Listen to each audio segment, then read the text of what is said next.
দেবতারা চিন্তা করলো, তাই তো এই অসুর যদি এইভাবে সূর্যদেবের পরে যদি এত মাতামাতি করে, স্বর্গমর্ত পাতাল যদি দাপিয়ে বেড়ায়, তাহলে তো আমাদের কপালে দুর্ভোগ লাগছে, এর কিছু একটা ব্যবস্থা করতে হবে।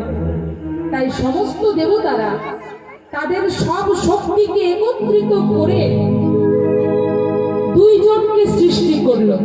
কাকে কাকে? এক হচ্ছে নর আর দ্বিতীয় জন হচ্ছে নারায়ণ। আমরা বলি না যে নরনারায়ণ সেবার ব্যবস্থা হয়েছে, এই যে নরনারায়ণ বলি, এই নরকে আর নারায়ণকে ওই দামোদ ভব অসুরকে পরাজিত বিনাশ করার জন্য দেবতারা তাদের সমস্ত শক্তি একত্রিত করে দুইজনকে সৃষ্টি করলো, যার একজনের নাম হচ্ছে নর, অপরজনের নাম হচ্ছে নারায়ণ। সেই নর আর নারায়ণ এইবার দামোদ ভব অসুরকে যদি বধ করতে হয়, তাহলে তাকে কি করতে হবে না, সর্বপ্রথম তার কবচগুলিকে ধ্বংস করতে হবে। ওই যে সূর্যদেবের কাছ থেকে 1000 কবচ লাভ করেছিল দামোদ ভব অসুর, সেই কবচগুলিকে আগে বিনষ্ট করতে হবে। তাই নর আর নারায়ণ করলো কি না, ওই কবচগুলিকে বিনষ্ট করতে গেল, বিনাশ করতে গেল। যেই না কবচগুলো বিনাশ করতে গেল, কিছুতেই তারা সফল হলো না। কেন সফল হলো না?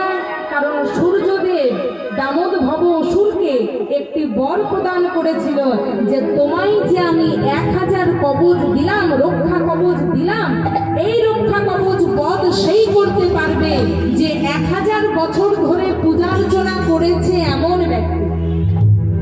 মানে এমন ব্যক্তি ওই কবচগুলিকে বিনষ্ট করতে পারবে যে কিনা 1000 বছর ধরে পূজার্চনা করে আসছে।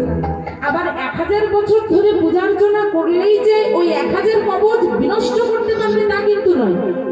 1000 বছর ধরে পূজার্চনা করেছে এমন ব্যক্তি ওই দামোদ ভব অসুরের অঙ্গ থেকে মাত্র একটি কবচকে বিনষ্ট করতে পারবে।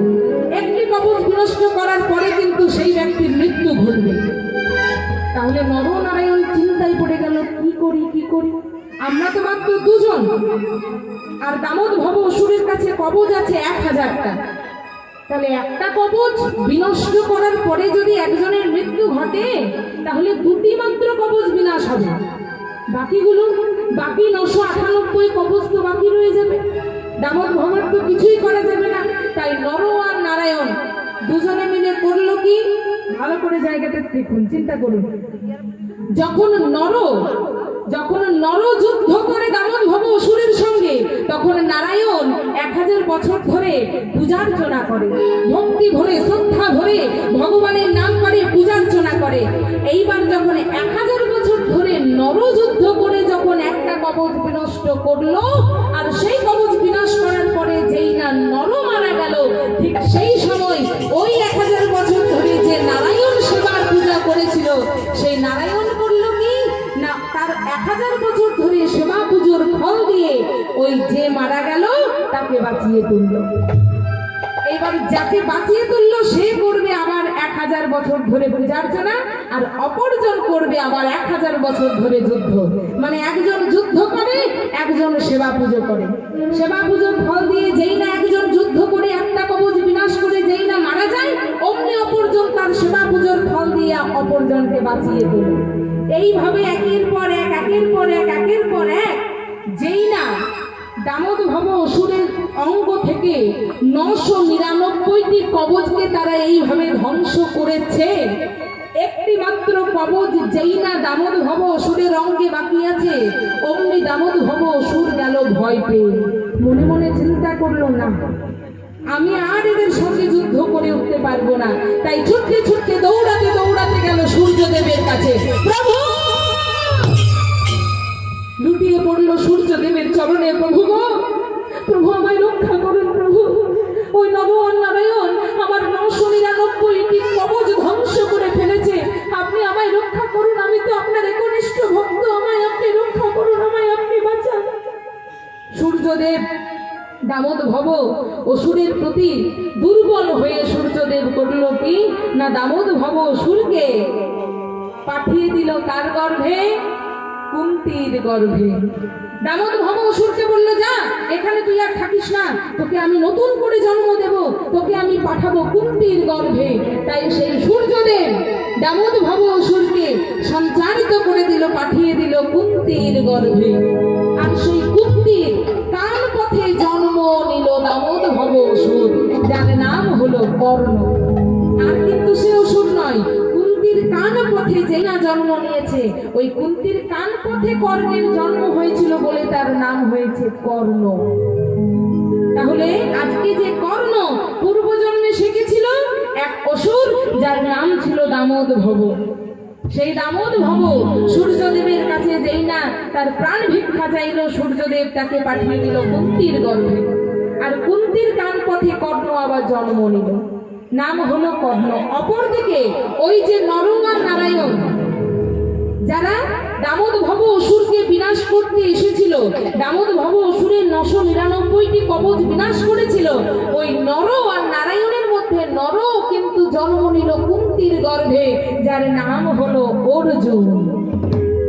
তাহলে ওই যে নর হলো কে? অর্জুন। আর দামোদ ভব অসুর সে হলো কর্ণ। আমরা জানি যে কুন্তির 5 জন সন্তান, পঞ্চ পাণ্ডব জানি তো, কিন্তু 5 জন সন্তান কুন্তির ছিল না। কুন্তির কয়জন সন্তান ছিল? 3 জন। আর বাকি 2 জন ওই নকুল আর সহদেব, ওরা ছিল মাতৃর সন্তান। ওদের মায়ের নাম হচ্ছে মাতৃ, কুন্তি নয়।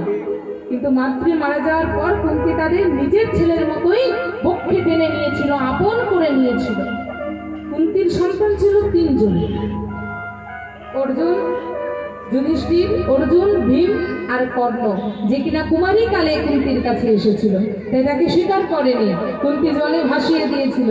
আর ওই জলে ভাসতে ভাসতে ভাসতে ভাসতে ছোট্ট কর্ণকে পেয়েছিল কে? ওই হস্তিনাপুরেরই এক দরিদ্র 2 সুতপুত্র বলা হয়, ওই জন্য কর্ণকে সুতপুত্র বলা হতো। তারা ছিল সুত বংশে। সেই সুত বংশের 2 জন পেয়েছিল স্বামী স্ত্রী। তাদের নাম, পিতার নাম হচ্ছে অধীরথ, মাতার নাম হচ্ছে রাধা। তাই কর্ণের লালিত পালিত মানে লালন পালনকারী মা বাবার নাম কি? না অধীরথ, মায়ের নাম হচ্ছে রাধা। আর জন্ম দিয়েছিল কে? কুন্তি। এগুলো জানতে হবে। তাহলে যে ছিল নর, সে আজকে হলো কে? অর্জুন। যে ছিল দামোদ ভব অসুর, সে আজকে হলো কে? কর্ণ। আর নারায়ণ, সে তো সৃষ্টি স্থিতি লয় প্রলয়ের মালিক, তাকে নিয়ে তো আবার কিছু বলার নেই। তাই ওই যে 999টি কবচ ধ্বংস করেছিল, একটি কবচ ধ্বংস করতে পারেনি। তাই এই দাপর যুগে এসে যখন কুরুক্ষেত্রের যুদ্ধটা হলো, তখন নারায়ণকে, কৃষ্ণ নরকে, অর্জুন, তাই কৃষ্ণ অর্জুনের রথের সারথি হয়েছিল। আর রথের সারথি হয়ে ওই যে অমীমাংসিত যুদ্ধ যেটা পূর্ণ হয়নি, সেই অমীমাংসিত যুদ্ধকে পূর্ণ করার জন্য অর্জুনের রথের সারথি হয়ে অর্জুন আর কৃষ্ণ সম্মিলিতভাবে কর্ণকে নিধন করেছে। কোন যুদ্ধ অমীমাংসা থাকতে পারে না, সেটাকে পূর্ণ করতেই হবে। আর সেই অমীমাংসিত যুদ্ধকে পূর্ণ করার জন্যই কিন্তু অর্জুনের রথের সারথি হয়ে কৃষ্ণ আর অর্জুন দুজনে মিলে কর্ণকে নিধন করেছিল, কর্ণকে বধ করেছিল। তাহলে কর্ণ এত বড় ধনুকধারী ছিল যে তাকে বধ করা যেত না। কর্ণের বধ হয়েছিল কখন? যখন তার রথের চাকাটা কাদায় আটকে পড়েছিল, মাটিতে আটকে পড়েছিল। ঠিক সেই সময়